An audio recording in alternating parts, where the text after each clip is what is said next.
ვხვდებით რომ მოიხსენებათ აგერ უკვე მთავრდება ცენტრის პარკი. მე იწყება ზაქათრის ქუჩის რეაბილიტაცია, მარატვარ ენერგიები უნდა დაირგას და ეს მოლები გაკეთდება, მწვანე მოლები და რო წარმოვიდგენი ალბათ რომ ეს გაკეთებული საქმე რომ ცხოვრება გააფუჭო. უკვე ძალიან ცუდ ხასიათზე დგებით უკვე რა. ალბათ სულ ესე იქნება.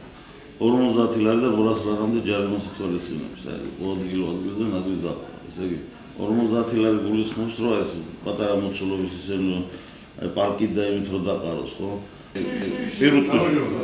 პირუტყვის მეტროპოლეობის გარეშე დარჩენილი საქონელოა.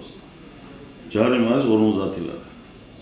აი რო არც არაფერი არ გააფუჭოს და მეტროპოლეობის გარეშე იყოს საქონელი.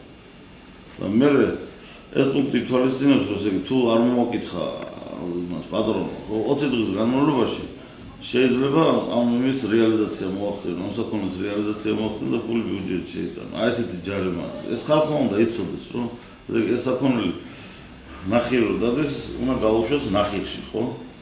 და არა ქუჩაში გამოაგდოს გარე და ვინ განახორციელებს ბატონგია აი ამ საჯარიმო სანქციებს? ზედამხედველობის სამსახური არსებობს ჩვენთან და ზედამხედველობის სამსახური დაევალებას და განახორციელებს ჯარიმს. აი კიდევ მე მწვანე ნარგავების დაზიანება და თვითნებური განადგურება 151 მუხლი ადმინისტრაციულ სამართალ-დარღვევათა კოდექსია ეს 500 ლარამდე ჯარიმის ითვალისწინებს.